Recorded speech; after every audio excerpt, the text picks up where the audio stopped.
abantu abasinga tebatandise lwakuba nti ebirowoozo byabwe biri ku ekyo kye yasoma ekyo kyatunuulidde kuba atunulira obudde bwe yasomala ku university n'agamba naye obudde bwawe buno sinate kudda mu kikuubo ate ntambuzi oba okinjiribe naye Stella nyinza okugamba nti waliwo omusajja gwemmanyi yali avuga Uber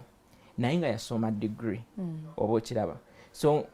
wavuga Uber yagamba nvuga abantu bangi abali bakola mu offices so ngenda kukozesa strategy eno nti wemba nvuga abantu bana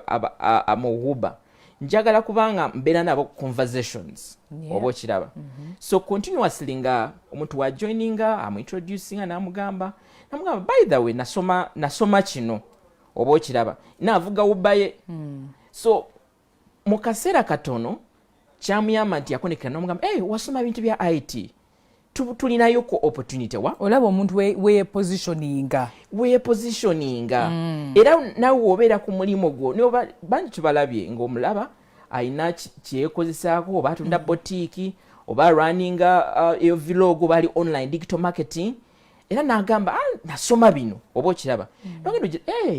actually wasoma bya accounting ninayo kino oba okiraba nina mukwano gwange bamuyita Aisha arunninga a kid store oba okiraba naye yali arunninga kid store eyo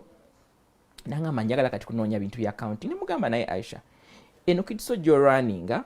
ekola bulungi woba onoonya omulimu gwa accounting kuba yali akoze ne CV ye ng'agambye nti sina experience nemugamba omanyi business eno gy'obadde orunninga eno eya kid store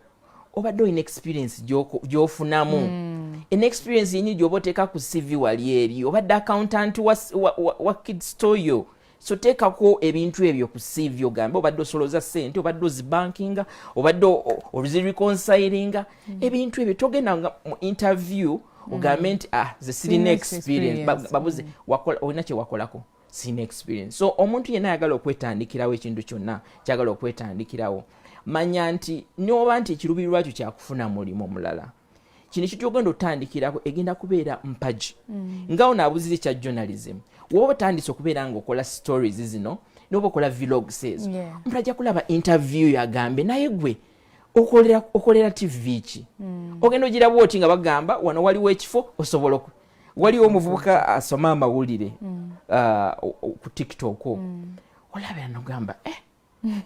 onanga agasoma bulungi nnyo and people are watching one of the things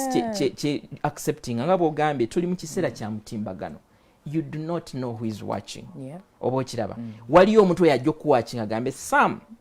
ndaba ebintu byo byokola birungi nnyo oba okiraba njagala ojjo oyogereko n'abalaba byaffe ku NTV oba okiraba so ebintu bwe bityo obulamu bwe bityo butambula ekintu ky'oluubirirwa newe kiba kinene kigenda kusanga ku ekyo kyokola olwaleero oba okiraba gw'oyagala kukola kino kiri naye tandika n'ekyo tandika mpola mpola Katonda ajja kuweeramu omukisa otuuke awantu abantu bakubuuze ye watuukawo otya naye nga watandika mpola